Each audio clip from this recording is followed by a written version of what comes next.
do the in-context research activity. This is an essential step in beginning to formulate your research question and in finding basic information. By going through this activity, you should avoid any trouble finding sources because you're going to build your question from sources. So the first thing that you'll need to do is open up the opposing viewpoints research activity and make yourself a copy. Your first step is to identify a general topic.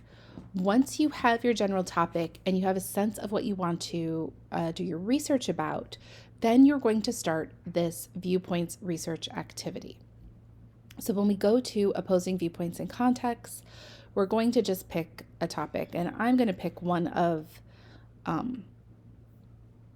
the main topics from the topic page just so we can get a sense of how to do this activity.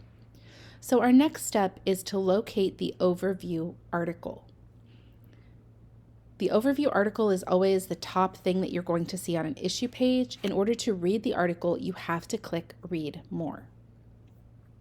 So as the instructions tell you, you should save a copy of this article as a PDF.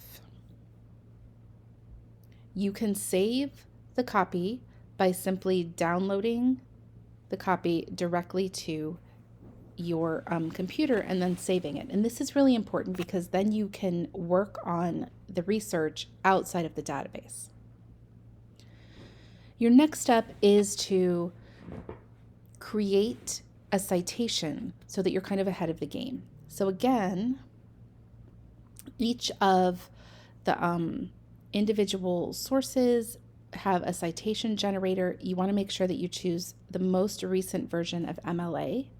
And then you're simply going to copy and paste the citation directly into the text box. You can use the hanging indent option. And then what you'll do is you'll just go through and make sure that you get rid of the extra spaces. So by saving a copy of the citation right off the bat, you're not going to have to come back and do this later. It's going to already be done. Step 3 is to read the overview article.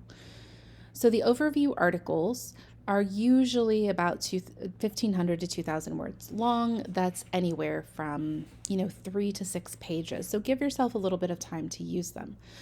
You can actually highlight and take notes on these articles. And if you do that, you can download a copy with your notes highlighted. However you take notes, however you keep track of the information, you're going to come through and simply make sure that you read actively. Pay close attention to the sidebars, like the main ideas, so that you have that information for later. The next thing you'll do is talk about the major topics discussed in the overview article. So you can look at main ideas and just copy and paste those in as your main ideas. You can also look at the headings, like this one has background, indigenous land management, and recognition and recovery. So I might put that information in the major topics. The next thing you're going to do is list the critical thinking questions. You might not be ready to think about any of these now, but these critical thinking questions can really help you as you start to develop your own research questions. So again, just copy and paste them in. This is about keeping records and getting you started on research. Then you're going to take a moment and talk about the overview article. What is the current importance or exigency of this topic, and what problems or discussions exist? Remember, your goal in academic writing is not to just report on things that are already kind of set in stone, but to really explore things that you can continue to research and you can join and add to the conversation.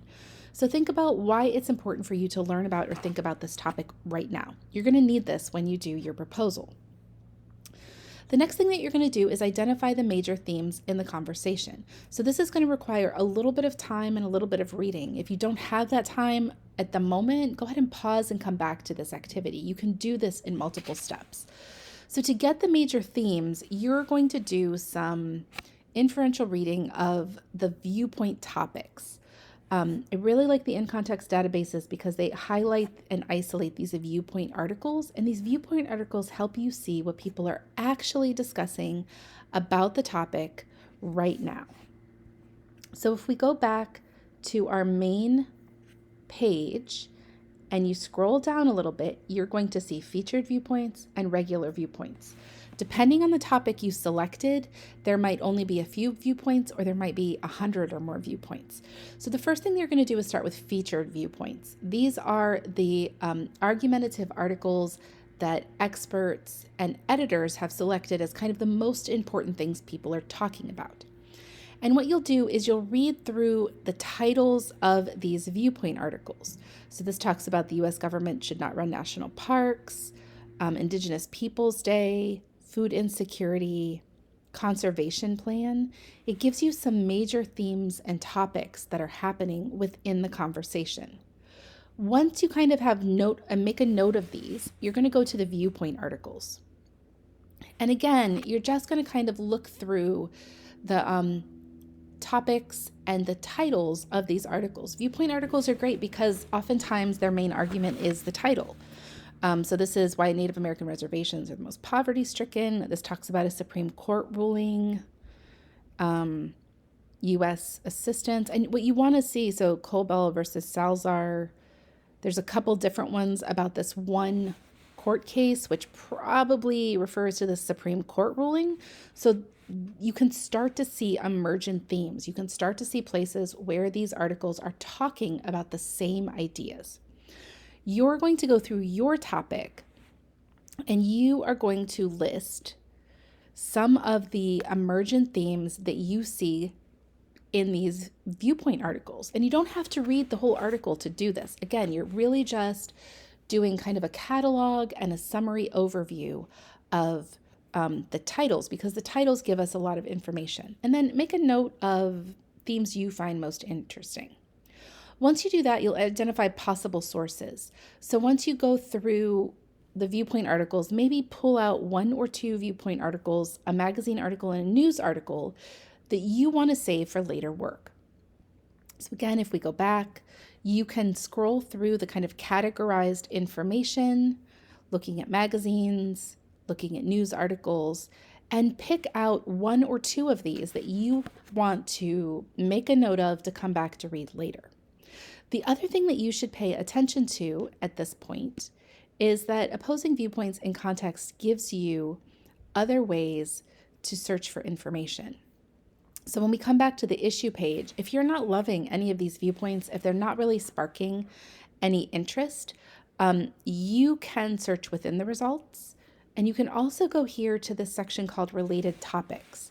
So maybe the original topic isn't really what interested you, but maybe one of these other related topics is. Each of these other related topics has its own viewpoint page.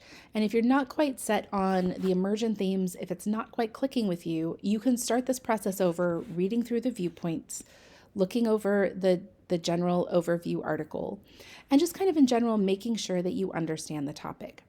So by going through this viewpoint research activity, you are going to start your project with a series of about 5 possible articles that could work in your final paper. You're going to get started on reading that background information and gathering information. And that means that when you start searching in other databases, you're going to search from a place of knowledge instead of just throwing random keywords out. This should allow you to find better sources much more easily. If you have any questions or need help with this, make sure you reach out to your professor.